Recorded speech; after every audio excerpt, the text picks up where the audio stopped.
Hello नमस्कार विद्यार्थी मित्रांनो. आज आपण पाहणार आहोत क्वेश्चन नंबर 4B. कारण का तर क्वेश्चन नंबर 4A आपलं सोडवणं झालेलं आहे. क्वेश्चन नंबर 4B कडे आपण जात आहोत. क्वेश्चन नंबर 4B मध्ये तुम्ही पाहू शकतात इथे 3 कंटेंट दिलेले आहेत.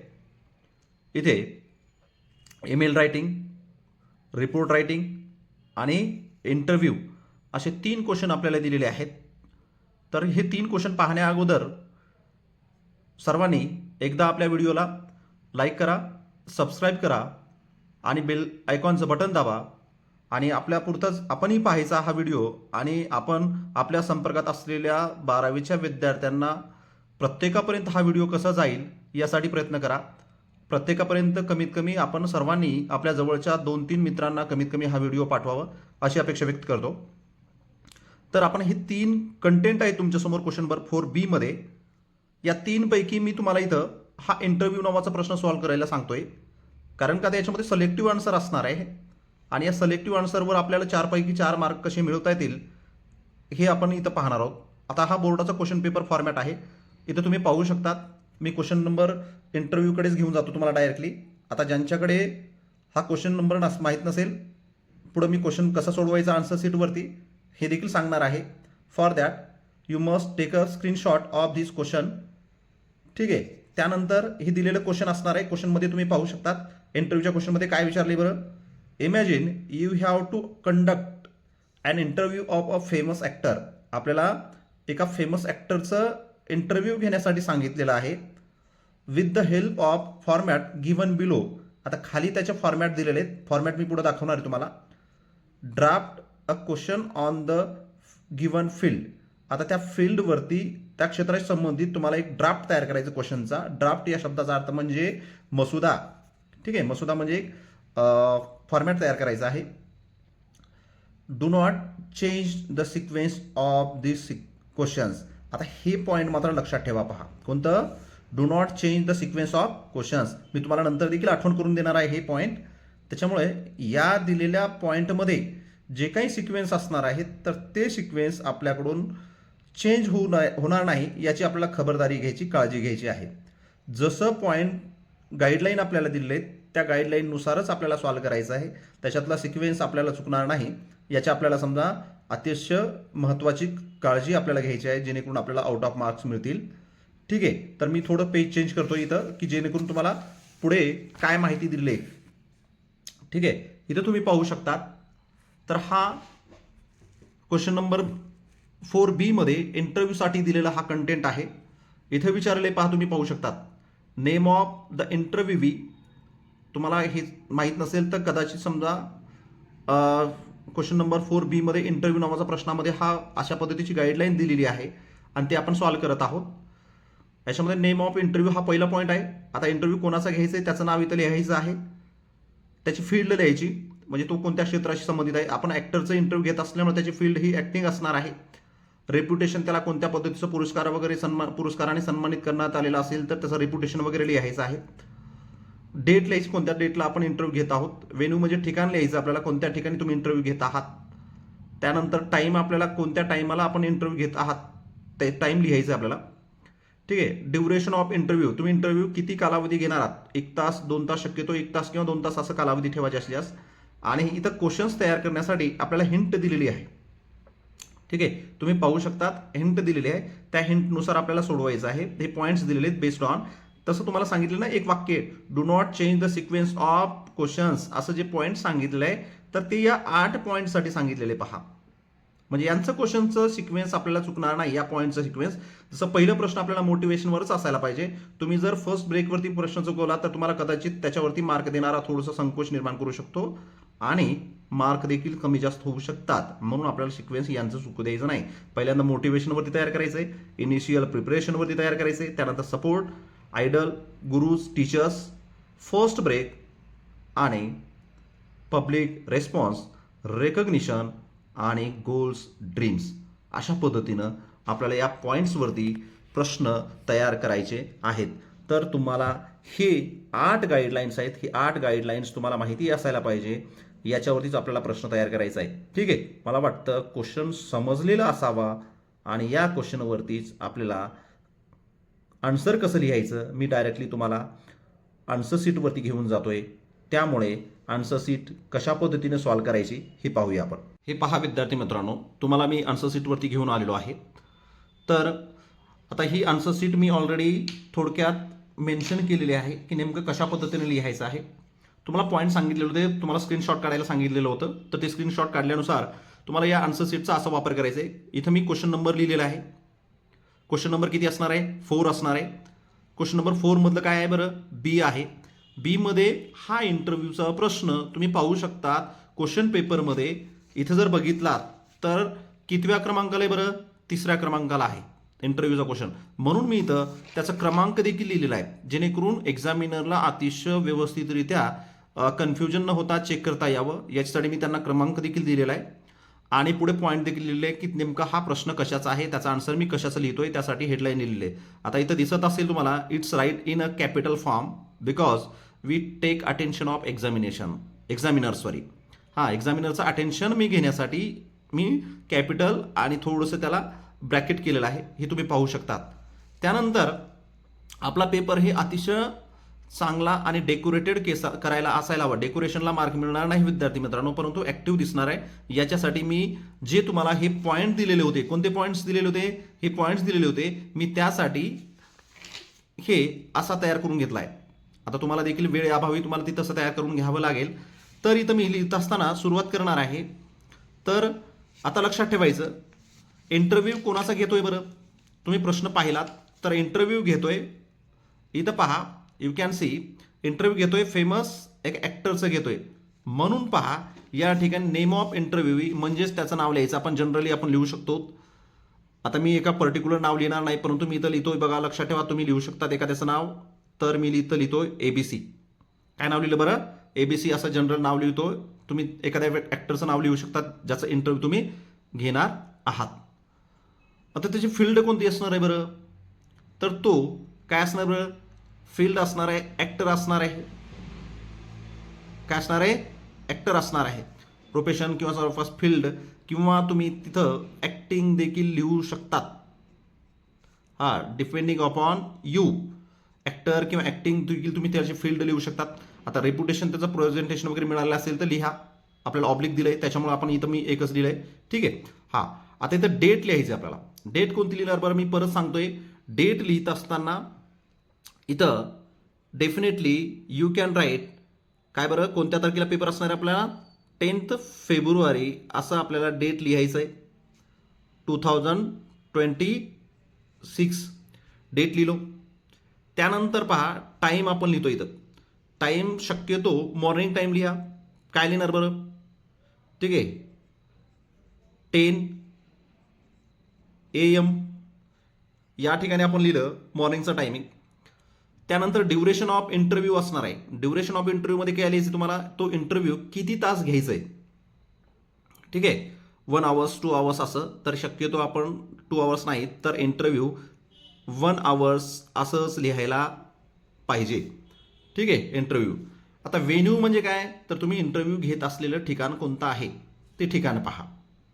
मग ऑडिटोरियम हॉल असेल किंवा तुमचं फंक्शन हॉल असेल, स्टुडिओ असेल. ॲज अ स्टुडंट म्हणून तुम्ही काय करू शकता बरं? फंक्शन हॉल लिहा. माझ्या मताने तुमच्या कॉलेजचा किंवा ऑडिटोरियम हॉल. आता इथे मी फंक्शन लिहिलो म्हणून समजा इथं फंक्शनच लिहितोय, कंटिन्यू करतोय. ठीक आहे, फंक्शन हॉल अशा पद्धतीनं. हे झालं फर्स्ट इन्फॉर्मेशन. आता पहा, खरं तर ॲक्च्युली इथून आपल्याला प्रश्नाला सुरुवात करायची. इथं आपल्याला सांगितले, पहिलं आपण लिहून घेतलं name of interview, field, date, duration, venue and time. हे सर्व झाल्यानंतर आपल्याला इथून या पॉईंट्सनुसार आपल्याला क्वेश्चन तयार करायचं आहे.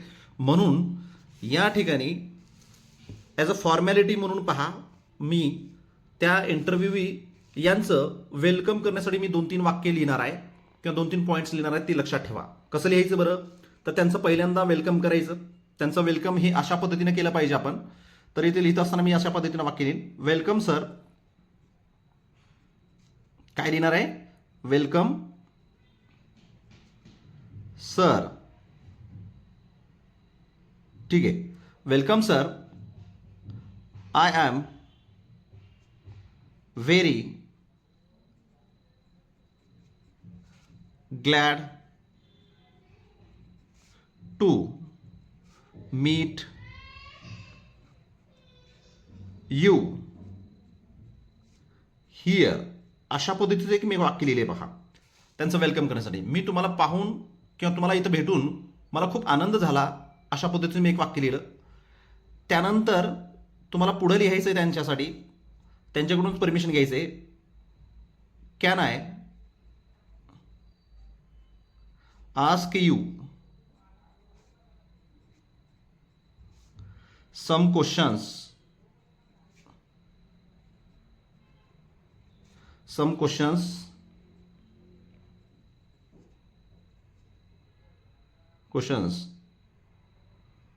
about your journey. अशा पद्धतीचं आपण त्यांच्याकडून परमिशन घेणारं एक वाक्य आपण बोललोय. तर अशा पद्धतीनं आपल्याला एक फॉर्मॅलिटी म्हणून असं आपल्याला तयार करायचं फॉर्मॅट. त्यानंतर आपण डायरेक्टली क्वेश्चनला सुरुवात करायचं. दिलेल्या पॉईंटनुसार 8 क्वेश्चन आपल्याला तयार करायचे. तर ते 8 क्वेश्चन तयार करून घेऊया आपण समजा इथं. तर ते 8 क्वेश्चन तयार करत असताना पॉईंट आपला मिस होणार नाही याच्याकडे आपण समजा प्रत्येकाने अतिशय काळजी घ्यायची. त्यानुसार पॉईंटनुसारच आपल्याला सॉल्व्ह करावं लागणार आहे. तर ते पॉईंट कोणकोणते आहेत तर ते पाहू शकता तुम्ही. पहिला पॉईंट असणार आहे आपल्याला मोटिवेशन. म्हणून आपण मोटिवेशनवरती प्रश्न तयार करूया. मोटिवेशनवरती प्रश्न विचारत असताना त्यांना विचारला जाईल what inspired you to pursue acting as a career. तुम्ही ॲक्टिंगमध्ये बघा कोणाकडून करिअर म्हणून सुरुवात करत असताना कोणाकडून इन्स्पायर घेतलात अशा पद्धतीचा प्रश्न तयार केला जाईल. तर म्हणून पहा या ठिकाणी मी तर लिहितोय पहा व्हॉट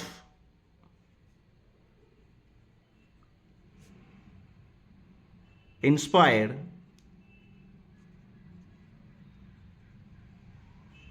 पहा इथं आय आहे, एक थोडंसं करेक्शन करा.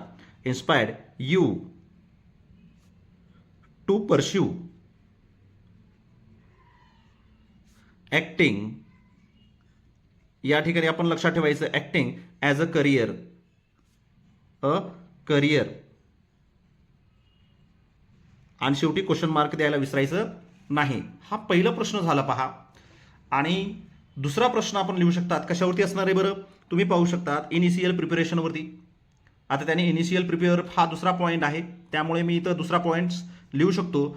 आता तुम्हाला लिहायचं असताना तुम्ही असंही लिहू शकतात, एक प्रश्न झाल्यानंतर एक लाईन सोडून दुसऱ्या लाईनला आपण पुढचा प्रश्न लिहू शकता. आता मी इथं लाईन न सोडता डायरेक्टली त्याच याच्यावरती लिहिणार आहे, त्यामुळे तुम्ही ठरवू शकतात की पुढं कसं लिहायचं, परंतु शक्यतो एक लाईन सोडून लिहिला तर हरकत नाही. म्हणून पुढचा प्रश्न इनिशियल प्रिपरेशनवरती प्रश्न आपण विचारू शकतो की तुम्हाला कोणी किंवा कशा पद्धतीने समजा इनिशियल प्रिपरेशन करू शकतात याच्यावरती मी प्रश्न तयार करणार आहे इथं. whom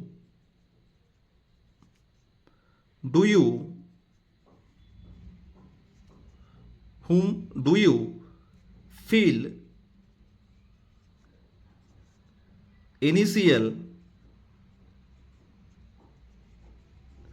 of your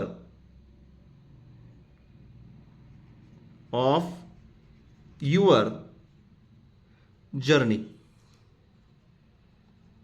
अशा पद्धतीने इनिशियल प्रिपरेशनवरती आपण प्रश्न तयार केला आणि शेवटी क्वेश्चन मार्क परत दिला आपण पहा.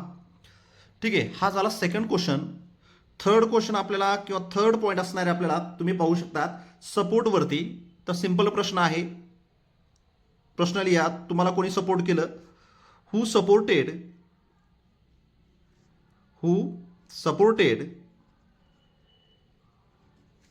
You in your life. Simple प्रश्न तयार केला आहे पहा मी इथं आणि शेवटी क्वेश्चन मार्क. या पद्धतीनं हा तिसरा क्वेश्चन तयार झाला. चौथा पॉईंट आहे आपल्याला पहा आयडल, गुरुज किंवा टीचर्स याच्यावरती पॉईंट्स आहेत आपले. तर याच्यावरती प्रश्न तयार करत असताना आपल्याला लक्षात ठेवायचं आहे की त्यांच्या आयडलचं नाव सांगायचे किंवा त्यांच्या गुरुचं नाव सांगायचे ज्यांनी त्यांच्या करिअरमध्ये त्यांना मदत केलेली असावी अशा. म्हणून प्रश्न तर आपण लिहू शकतो बघा हू इज युअर आयडल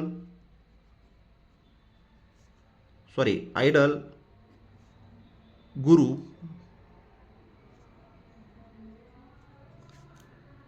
और टीचर, तुम्ही एक निवडा कोणताही, मी तर तिन्ही लिहिलंय पहा. टीचर, आयडल, शॉर्ट प्रश्न केला तरी चालेल. ठीक आहे, मी तर टीचर असा शब्द शॉर्ट केलाय. किंवा पुढे तुम्हाला कॉम्प्लिमेंट वाढवायचं असेल तर वाढवू शकतात. Who is your idol, gurus, teacher in your career किंवा लाईफ, अशा पद्धतीचं वाक्य तुम्ही लिहू शकता. ठीक आहे, पुढचा प्रश्न असणार आहे, पुढचा पॉईंट आहे इथं पहा. फर्स्ट ब्रेक, त्यांना फर्स्ट ब्रेक केव्हा मिळालं हे देखील त्यांना लिहायचं इथं. त्यामुळे फर्स्ट ब्रेकवरती प्रश्न विचारत असताना आपण त्यांच्यासमोर लिहिणार आहात पहा. डेफिनेटली त्यांच्या फर्स्ट ब्रेकची स्टोरी सांगायला सांगूया आपण. म्हणून पहा, प्रश्न हे दोन्ही टाईप नसायला पाहिजे, एक तर व्हर्बल क्वेश्चन आणि WH टाईप क्वेश्चन, असे दोन्ही प्रश्न त्यांनी लिहायला पाहिजे. म्हणून या ठिकाणी आपण लिहूया. थोडंसं मी इथं व्हर्बल क्वेश्चनकडे जातो. कॅन यू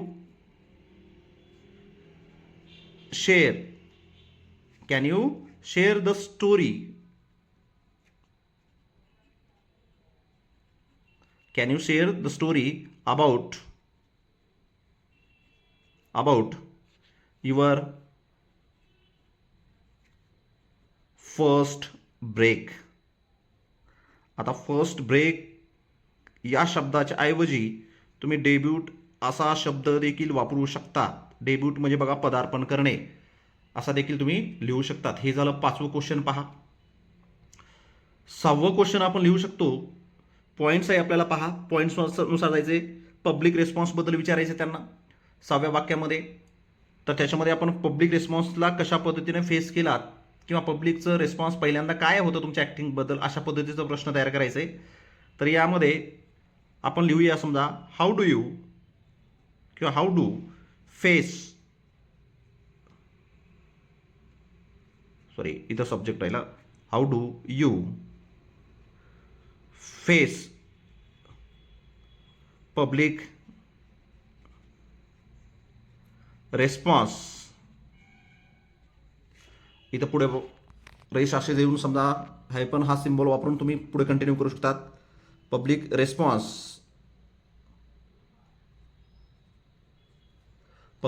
रेस्पॉन्स या ठिकाणी ॲज अ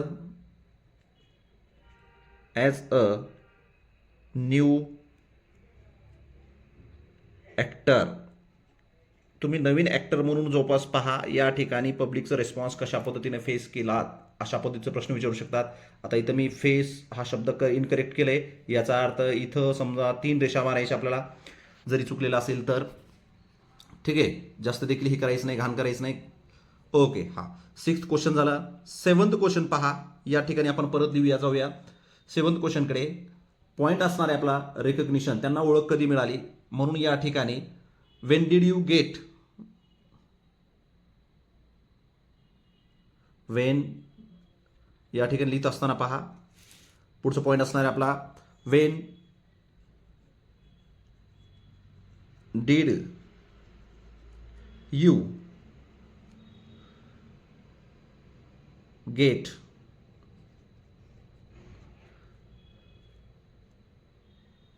recognition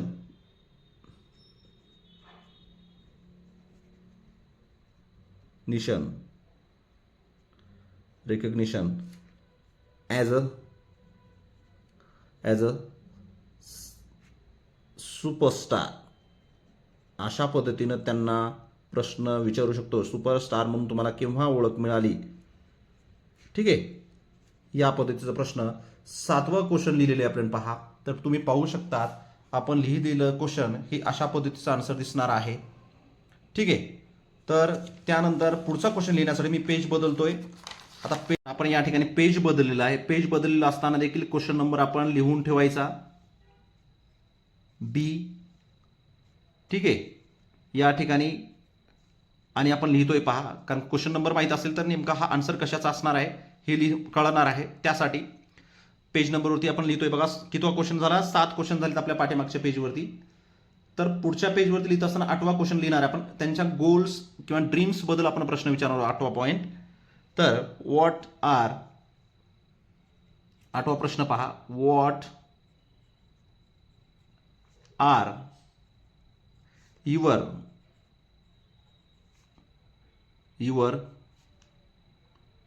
ड्रीम्स और गोल्स इन फ्युचर. अशा पद्धतीनं पहा त्यांना प्रश्न विचारलाय, मग त्यांनी सांगतील त्यांचा आन्सर. आणि शेवटचं एक माझ्या मताने मी एक प्रश्न ॲड करतो इथं पहा. व्हॉट मेसेज त्यांना येणाऱ्या जनरेशनला तुम्ही एक अनुभवी आहात, तुम्हाला जसं फेस करावं लागलं तसं तुमच्यासारख्या नवीन येणाऱ्या पिढीला कशा पद्धतीनं मेसेज देताल असा त्यांना प्रश्न विचारायचा आहे. म्हणून पहा, what message would you like to give upcoming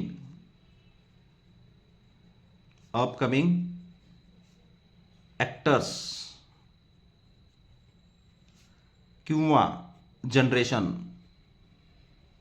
अशा पद्धतीनं आपण शेवटचा प्रश्न म्हणून मी शेवटी इथं लिहिलेलं आहे आणि इथं क्वेश्चन मार्क आपल्याला द्यावं लागणार आहे. तर अशा पद्धतीचं क्वेश्चन या ठिकाणी लिहायचं आहे. ठीक आहे. आता हे झाले पहा क्वेश्चन. आता शेवटी त्यांचं धन्यवाद मानायचं. एक लाईन सोडून तुम्ही लिहू शकतात पहा. थँक्यू सर लिहित असताना thank you sir for giving. Conclusion करत असताना giving your most valuable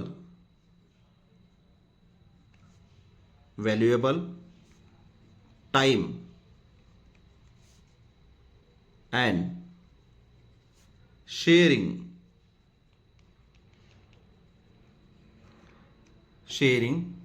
your good thoughts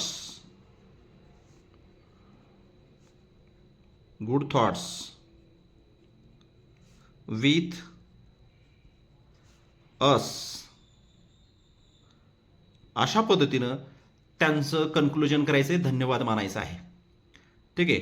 तर विद्यार्थी मित्रांनो, हा झाला आपला पूर्णतः 4 मार्काचा क्वेश्चन. जर समजा तुम्ही अशा प्रकारे लिहिलेले असताल तर डेफिनेटली तुम्हाला 4 पैकी 4 मार्क मिळतील अशी या ठिकाणी अशा पद्धतीने इथं सांगता येईल तुम्हाला.